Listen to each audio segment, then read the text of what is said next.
Caminando por las calles de Bilbao, España, me topé com este sencillo homenaje a John Adams, considerado el padre de la Constitución de los Estados Unidos de América, país del cual fue su segundo presidente,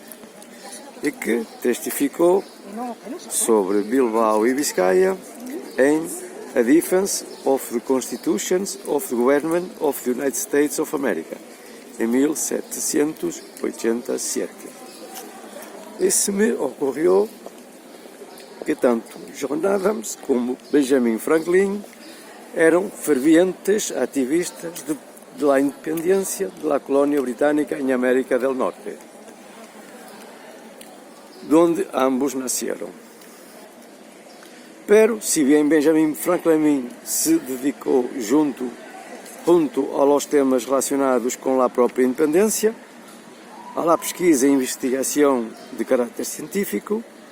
havendo realizado em pouco menos de 10 anos importantes descobrimentos em el campo de la eletricidade, que lhe valieron reconhecimento e reputação internacional, tales como a identificação das cargas elétricas positiva e negativa e a demonstração de que os truenos e relâmpagos emitidos durante as tormentas da atmosfera tinham origen elétrico e contra o qual inventou o famoso para-raios, aún muito utilizado em todo o mundo. John Adams, abogado e figura pública em Boston, se dedicou por completo a la causa de la independencia e questões de direito.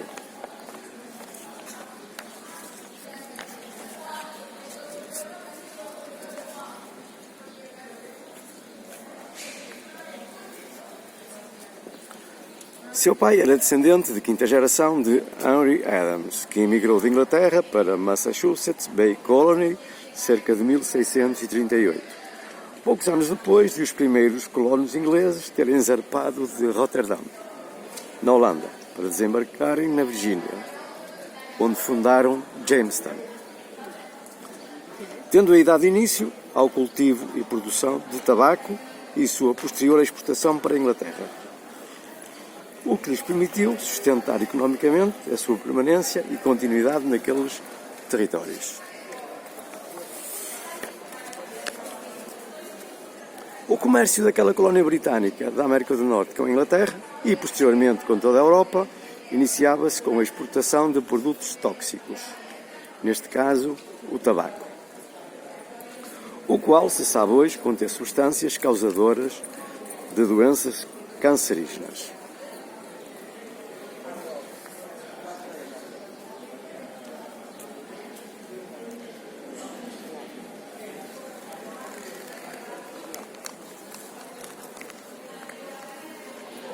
A produção cresceu e expandiu-se de tal modo que, no tempo de John Adams, mais de um século depois, existiam na América do Norte imensas fazendas que se dedicavam não só à cultura do tabaco, mas também do algodão e outros produtos, recorrendo ao trabalho dos escravos, arrancados de África à força, para engrandecerem as fortunas dos ricos fazendeiros, como era o caso de George Washington, outro destacado líder da luta pela independência, que se tornou no seu primeiro presidente. De tal modo, as fazendas estavam sobrelotadas de trabalhadores escravos que, a dada altura, os casacas vermelhas, nome que à época davam às tropas da coroa britânica, lhes enviaram uma mensagem dizendo: se anseiam assim tanto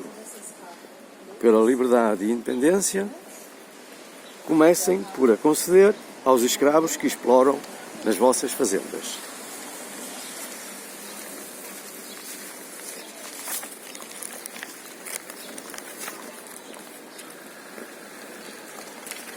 Não obstante a acumulação de grandes fortunas pessoais, a quando da independência daquela colónia britânica, houve necessidade de recorrer a empréstimos governamentais no exterior, tendo cabido precisamente a John Adams a tarefa de os negociar e contrair, junto de banqueiros de Amsterdão, na Holanda.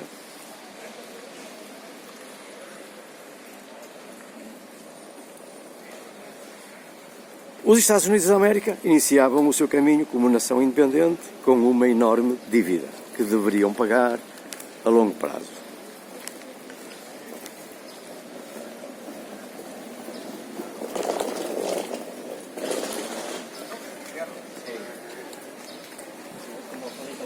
Mas ao longo do tempo, outros empréstimos foram contraídos, sempre e cada vez mais. E cada vez mais vultuosos.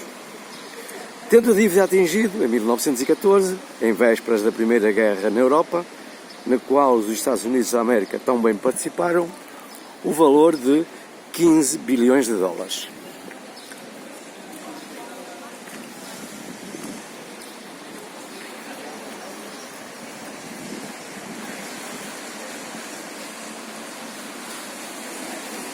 Depois, com o crash da Bolsa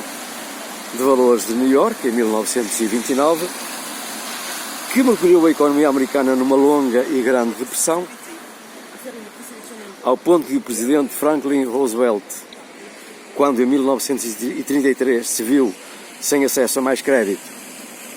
decidir recusar o pagamento da dívida em ouro, como estava legal e contratualmente previsto, e convertê-la, qual a engenharia financeira, para dólares, o que na prática significava deixar de pagar mais de metade do seu montante, já que tomou tão bem a medida de desvalorizar o dólar relativamente ao ouro, numa espécie de decisão unilateral de redução da dívida.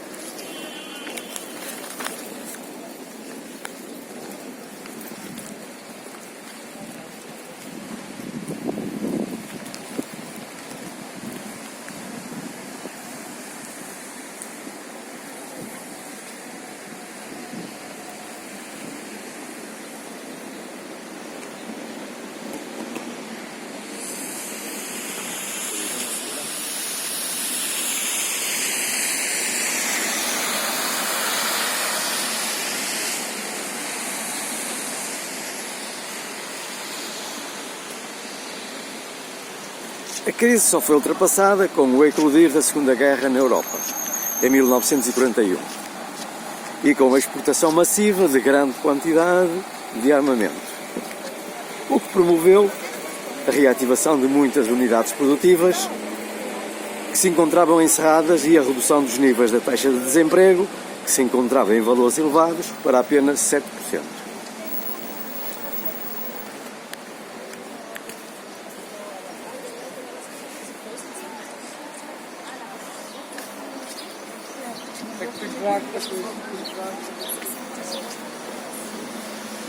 A economia dos Estados Unidos da América entrou, a partir de então, em franca recuperação e crescimento. De tal forma que, quando decidiram participar de novo na Guerra da Europa, a sua expansão já se encontrava em velocidade de cruzeiro.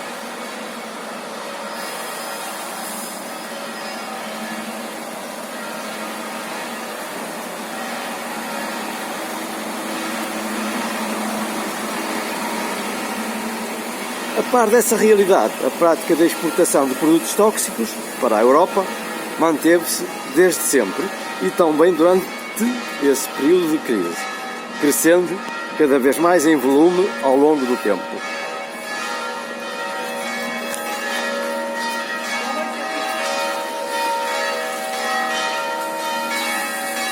Até que a partir de meados do século XX,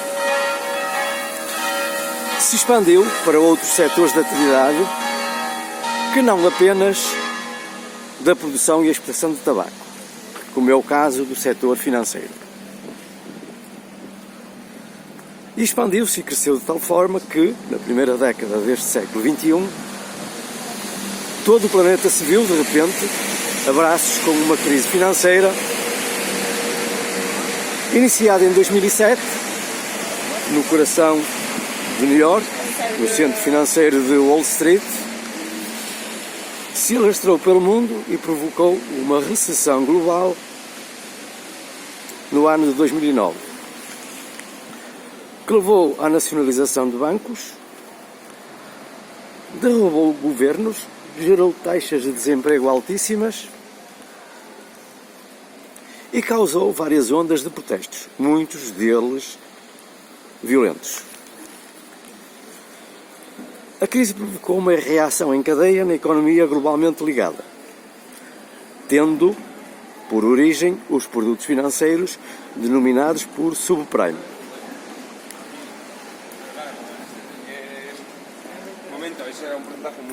Transacionados nos mercados internacionais, que consistiam basicamente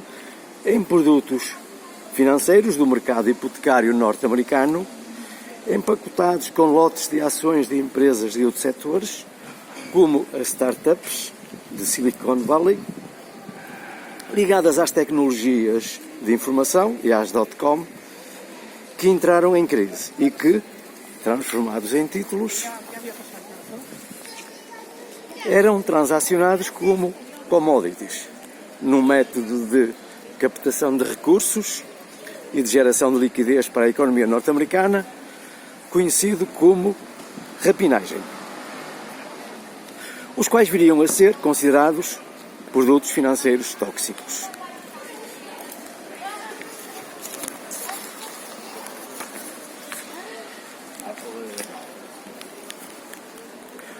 Um dos primeiros dramas nacionais foi o da Islândia, pequena ilha fora da União Europeia, onde o primeiro-ministro acabou sendo preso, acusado de usar, de forma abusiva e fraudulenta, os dinheiros públicos, ao investir nesses produtos tóxicos americanos.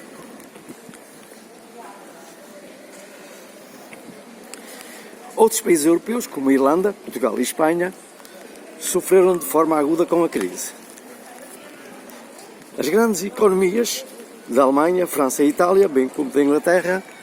entraram em recessão, fenómeno que se alastrou a todo o planeta. Isto apesar da resistência económica da China, e acabou por salvar muitos Estados soberanos, com as respectivas economias à beira do colapso, concedendo-lhes avultados empréstimos de longo prazo. Mas os norte-americanos, fazendo jus à sua grande criatividade e capacidade de inovação na produção tóxica, alargaram também nos últimos anos o seu âmbito de aplicação à mídia social.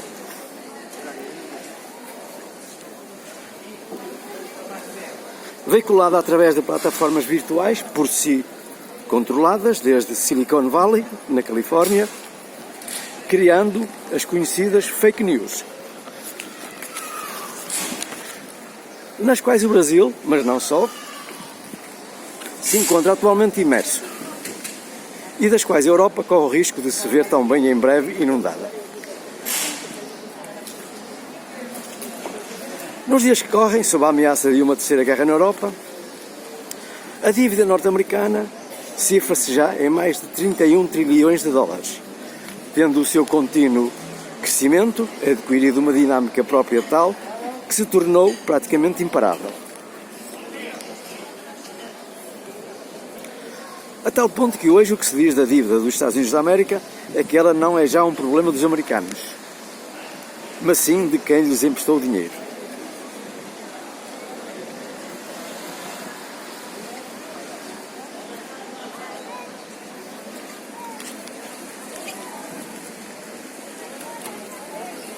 Mas apesar desse enorme endividamento, a dívida norte-americana continua a ser classificada pelas principais agências de notação financeira com a classificação máxima. Ha.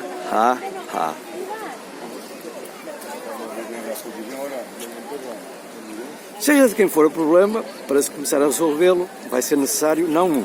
mas sim vários Benjamin Franklin.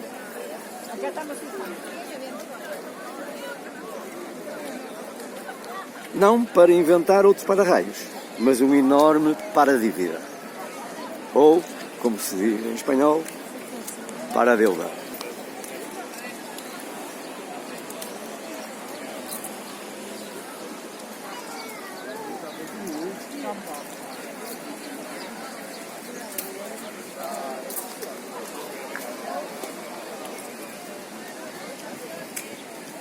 Em momentos de grande incerteza económica e tempos difíceis, como os que hoje vivemos, dia 22 de abril de 2023, Dia Mundial da Terra, que por acaso também foi o dia em que o português Pedro Álvares Cabral achou o Brasil, em 1500, é bom lembrar o alerta deixado por Adam Smith na sua obra The Health of Nations. Examinar os registros históricos e completar analisando a situação dentro do âmbito da experiência própria.